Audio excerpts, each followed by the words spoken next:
एक वक्त का किस्सा है। एक गांव में दो भाई रहते थे। भाई का नाम मीठा था जो अपनी बीवी नसीबो कैंची के साथ रहता था, जबकि छोटे भाई का नाम बिट्टू था जो अपनी माँ के साथ रहता था। इनके बाप ने मरने से पहले इन दोनों के नाम आधी आधी जमीन कर दी थी। वाह यार, इस दफा तो प्याज की फसल काफी अच्छी हुई है। अब इसे बाजार में जाकर बेचता हूँ और अच्छा मुनाफा हो जाएगा। इतने में बिट्टू मीठे के पास आता है। मीठे भाई, कैसी हुई आपकी इस बार फसल? मेरी जमीन पर तो बहुत अच्छी प्याज उग गई है। हाँ बिट्टू, मेरी जमीन पर भी अच्छी प्याज उगी है। फिर तो मीठे भाई हम दोनों को इस प्याज से अच्छा मुनाफा हो जाएगा। वैसे भी प्याज का रेट दिन ब दिन बढ़ता जा रहा है। तो मीठा सोचने लगता है, इस मोटे ने भी अपनी जमीन पर प्याज उगा ली। मैंने सोचा था कि सिर्फ मैं ही बाजार में प्याज बेचकर ज्यादा मुनाफा कमाऊंगा। फिर मीठा प्याज की बोरी लेकर घर आता है। देख नसीबो, मैंने कितनी मेहनत करके तेरी तरह मोटी मोटी प्याज उगाई हैं।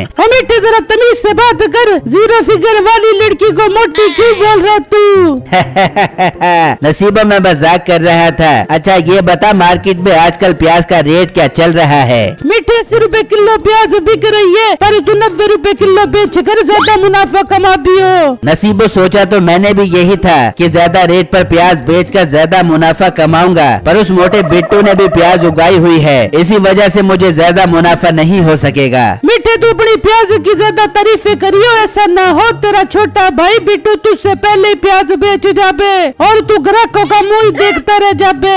नसीबो, तू मुझे कारोबार करना ना सिखा। मैंने कारोबार में PhD की हुई है। अच्छा मैं जा रहा हूँ बाजार प्याज बेचने। फिर मीठा प्याज लेकर बाजार आ जाता है तो बिट्टू पहले ही प्याज लेकर बैठा होता है। आ जाओ मीठे भाई, आज हम दोनों भाई मिलकर प्याज बेचेंगे। हाँ हाँ ठीक है, पर अपनी प्याज की ज्यादा तारीफें करने की जरूरत नहीं है तुझे ग्राहकों के सामने, क्योंकि मेरी प्याज ज्यादा गोल मटोल है तेरी तरह। फिर मीठा भी अपनी प्याज लेकर बैठ जाता है तो एक ग्राहक मीठे के पास आता है। अरे भाई कैसे दे रहे हो प्याज?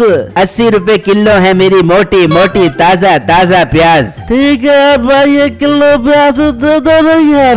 फिर वो ग्राहक प्याज लेकर चला जाता है तो बिट्टू कहता है, वाह मीठे भाई, आटे के साथ ही आपकी प्याज सेल होना शुरू हो गई। क्योंकि मेरी प्याज है ही इतनी मोटी गेंडी कि उसके सामने तेरी प्याज छोटी छोटी नजर आ रही है, इसलिए ग्राहक मेरे पास ही आ रहे हैं। मीठा अपनी प्याज की तारीफें कर ही रहा होता है तो एक ग्राहक बिट्टू के पास आता है। बेटा कैसे किलो दे रहे हो प्याज? भाई सिर्फ और सिर्फ 80 रुपए फी किलो है मेरी ये प्याज। ठीक है, प्याज तो आपकी ताजा लग रही है। एक काम करो, 8 किलो दे दो।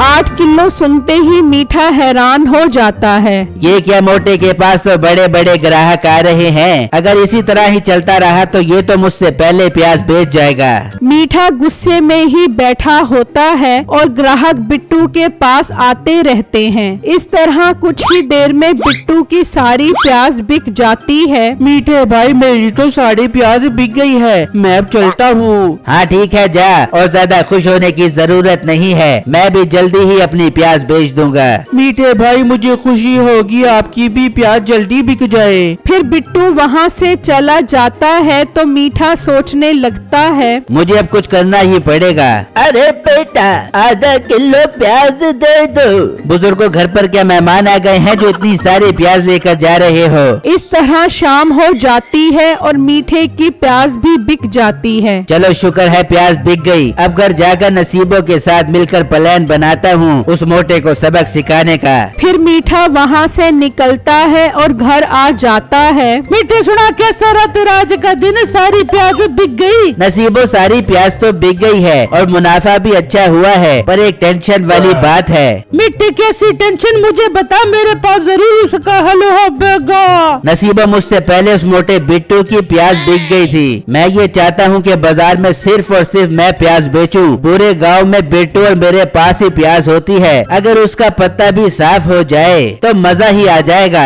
तो मीठे तू और मैं मिलकर उसकी जमीन से सारी प्याज उखाड़ लेते हैं। पर बेगम उससे मुझ पर शक हो जाएगा कि मीठे भाई की प्याज लगी हुई है और मेरी प्याज चोरी हो गई है। तो मीठे हम भी अपनी जमीन से प्याज निकाल लेंगे और सब प्याज को छुपा देंगे। और जब प्याज का रेट आसमानों को छुएगा तब हम उसे बेचकर खूब मुनाफा कमाएंगे। वाह वाह बेगम, क्या कमाल का जहन चलता है तेरा। आज रात ही अपना काम मुकम्मल करते हैं। फिर रात हो जाती है। नसीबो और मीठा खेतों में आ जाते हैं। बेगम तू एक काम कर, तू मोटे बिट्टू की जमीन से प्याज निकाल और मैं अपनी जमीन से प्याज निकालता हूँ। ठीक है मीठे, मेरी जान के टोटे ऐसा ही करती हूँ मैं। फिर नसीबो बिट्टू की जमीन से प्याज निकालती है और मीठा अपनी जमीन से निकालता है। इस तरह वो सारी प्याज निकाल लेते हैं और वो प्याज की बोरियां कमरे में रख देते हैं। मीठे ये देखा, हमारा काम हो गया, अब हमें तरक्की करने से कोई नहीं रोक सकता बेका। हाँ बेगम, अब हम बहुत जल्दी ही तरक्की की बुलंदियों को छू कर आएंगे। फिर अगला दिन होता है तो बिट्टू अपनी जमीन पर आता है तो देखकर हैरान रह जाता है। हाय ये क्या हो गया, कौन मेरी साड़ी प्याज चोरी करके ले गया। इतने में मीठा भी वहाँ आ जाता है। हाय हाय मैं लुट गया, मैं बर्बाद हो गया, कोई हम दोनों भाइयों की प्याज चोरी करके ले गया। मीठे भाई हमें अब हिम्मत से काम लेना पड़ेगा, अल्लाह उन चोरों को जरूर सबक सिखाएगा। हमें अब दोबारा मेहनत करके प्याज की फसल उगानी पड़ेगी। बेटू मुझ में तो मेहनत करने की हिम्मत खत्म हो गई है, तू ही मेहनत करके अपनी जमीन पर दोबारा प्याज उगा, मैं तो अब दूसरी सब्जियां बेचूंगा। ये कहकर मीठा वहाँ से चला जाता है और घर आकर नसीबों से कहता है, बेगम हमारा प्लान कामयाब हो गया और उस मोटे को जरा भी शक नहीं हुआ। ये तो कमाल हो गया। पर मीठे तू फिर भी बाजार में दूसरी सब्जियां बेचियो ताकि बाजार में प्याज और ज्यादा नायाब हो जाए। और फिर बेगम उसे हम बहुत महंगा बेचेंगे, वाह मजा ही आ जाएगा फिर तो। फिर अगले दिन मीठा और सब्जियां लेकर बैठ जाता है तो एक आदमी आता है। बेटा आपके पास प्याज है? नहीं भाई प्याज तो नहीं है, और सब्जियां मिल जाएंगी। नहीं बेटा मुझे प्याज ही चाहिए थी, अगर आपके पास प्याज आ जाए तो ठाकुर साहब के पास आ जाना, वो महंगी भी खरीद लेंगे। ये कहकर वो आदमी चला जाता है। वाह मीठे, इसका मतलब मेरी तो बहुत जल्दी लॉटरी निकलने वाली है, अभी जाकर बेगम को बताता हूँ। फिर मीठा घर आकर सारी बातें नसीबों को बताता है। मीठे ये तो अच्छी बात है, पर तू कुछ दिन सब्र और कर ले, हमें प्याज का रेट 5 गुना नहीं 8 गुना ज्यादा मिलेगा। बिट्टू अपनी जमीन पर मेहनत करता रहता है और मीठा दूसरी सब्जियां बाजार में बेचता रहता है। इस तरह काफी दिन गुजर जाते हैं तो मीठा ठाकुर साहब के पास आता है। ठाकुर साहब मैंने सुना है आपको प्याज चाहिए। हाँ चाहिए तो थी, पर कहीं से प्याज नहीं मिल रही। ठाकुर साहब मेरे पास प्याज है। क्या बात कर रहे हो, तुम्हारे पास प्याज है? हाँ ठाकुर साहब मेरे पास मनों के हिसाब से प्याज है। ठीक है वो प्याज तुम मुझे बेच दो, मैं तुम्हें उसकी अच्छी कीमत दूंगा। ठीक है पर ठाकुर साहब वो प्याज मैं आपको 200 रुपए किलो के हिसाब से बेचूंगा। मुझे सौदा मंजूर है, चलो मैं तुम्हारे साथ चलता हूँ, मुझे वो सारी प्याज उठा दो।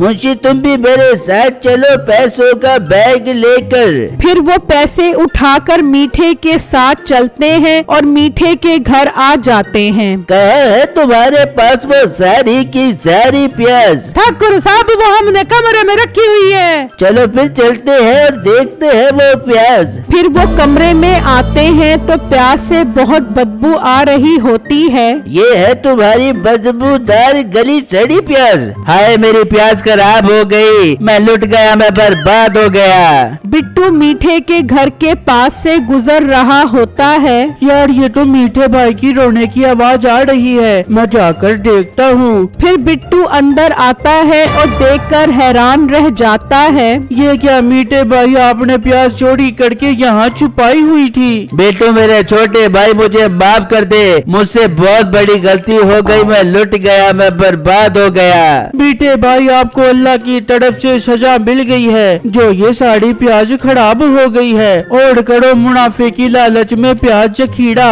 अल्लाह तेरा शुक्र है, तूने मुझे मेहनत करने की हिम्मत दी, जिसकी वजह वजह से आज मेरी प्याज की फसल तैयार हो गई है। मतलब तुमने अपनी जमीन पर प्याज की फसल उगाई थी? जी ठाकुर साहब, मैंने प्याज की फसल उगाई थी जो अब तैयार हो गई है। तुम एक काम करो, मुझे अपने खेत में ले चलो, मैं तुमसे सारी प्याज खरीद लेता हूँ। ठीक है ठाकुर साहब, चलो। फिर वो प्याज वाले खेत में आ जाते हैं। वाह लड़के, तुम्हारे खेत में प्याज तो अच्छी उगी है, मैं ये सारी प्याज तुमसे अच्छे रेट पर खरीद लेता हूँ। फिर ठाकुर बिट्टू को वो पैसों का बैग देता है और मीठा और नसीबो लालच के आगे मारे जाते हैं।